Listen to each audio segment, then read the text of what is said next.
ရှင်အားလုံးမင်္ဂလာပါရှင်စိတ်ဤချမ်းသာခြင်းကိုယ်ဤကျမ်းမာခြင်းနဲ့ပြည့်စုံကြပါစေလို့ဆုမွန်ကောင်းတောင်းနေနော်ပြောပြမယ်နေမျိုးအောင်မင်းသားကြီးရဲ့ချွေးမကိုလုံးရက်ကိုအုံနောက်ထဲကိုထည့်သွင်းထွေးမွန်သိအောင်ပြောမယ်ဒီဖိုင်ကိုလည်းနေမြင်မှာပဲကြားမှာပဲနင့်မိသားစုလည်းကြားမှာပဲနင်းစပြီးတော့တချင်းစဆိုပြီးဆိုတဲ့ကဒါပေမဲ့ငါသားသမီးအရွယ်ပါဒါပေမဲ့နင်းလို့ပဲပြောလိုက်တော့မယ်နင်းစပြီးတချင်းဆိုပြီးဆိုတဲ့ကrehearsal ရှိတယ်ဟုတ်ပြီဒါမှမဟုတ်ဒါလိုက်ဒီစင်မော်ရောက်သွားမှဘူးမသိဘာမသိနဲ့ဆိုတယ်ဆိုလို့ရှိရင်အဲ့ဒီတချင်းကအဲ့ဒီလိုစပြီဆိုတယ်နေ break ခိုင်းလိုက်လေဟမ်နေပါဇက်မပါဘူးလားပါဇက်မပါဘူးလားလူဆိုရမှတ်ထားကိုထင်ရကိုဆိုင်လို့မရဘူးဒါဗုဒ္ဓဘာသာမြန်မာလူမျိုးတွေရဲ့တိုင်းပြည်မြန်မာလူမျိုးတွေနေတဲ့တိုင်းပြည်ဒါဘာသာခွဲတွေလည်းရှိတာပဲနော်လာမစော်ကားနဲ့လက်မခံဘူး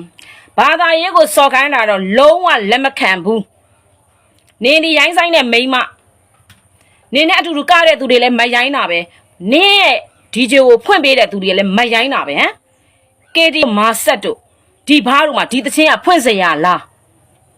ကိုပြန်ကြည့်မြန်မာလူမျိုးဆိုတော့မှတ်ထားဒါအခုမှဒါခစ်တွေပြောင်းသွားလို့ဝတ်ချင်တိုင်းဝတ်တာဖင်ပေါ်ခေါင်းပေါ်တွေနေဟဲ့လို့ရင်မုံအင်ကြီးနဲ့ဝတ်လာတာမြန်မာတွေက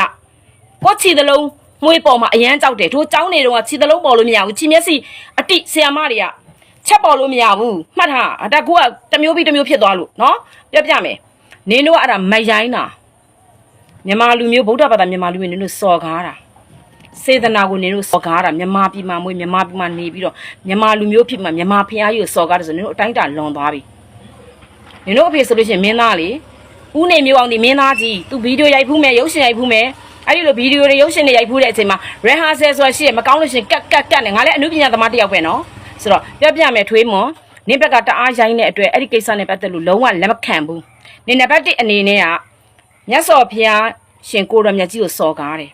ပြီးတော့တို့မြန်မာလူမျိုးတွေရဲ့ယဟန်တန်ကအရှင်သူမြတ်တွေတကယ်ဘုန်းကြီးဓမ္မစရိယတွေအများကြီးရှိတယ်အဲ့ဒါတွေကိုနင်းစော်ကားတယ်ပြီးတော့တို့ဗုဒ္ဓဘာသာမြန်မာလူမျိုးတွေနင်းပြည်သူတွေဟိုကနေကမခံရင်စိတ်နဲ့နင်းစော်ကားတာ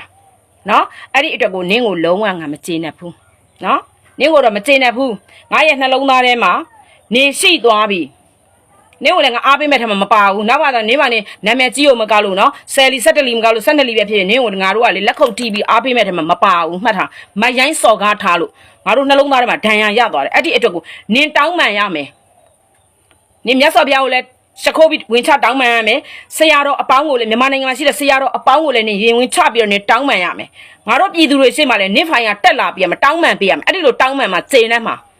အဲ့ဒါလိုမျိုးမတောင်းမှဆိုနောင်လာမဲ့မျိုးဆက်တွေကလည်းဒီလိုပဲဘာသာရေးကိုစော်ကားနေမှာပဲဗုဒ္ဓဘာသာဆိုတာကြီးကလုံးဝပပျောက်သွားပြီးကွယ်သွားမှာအဲ့ဒီတော့ကိုမကျေနပ်တဲ့အတွက်နင်တောင်း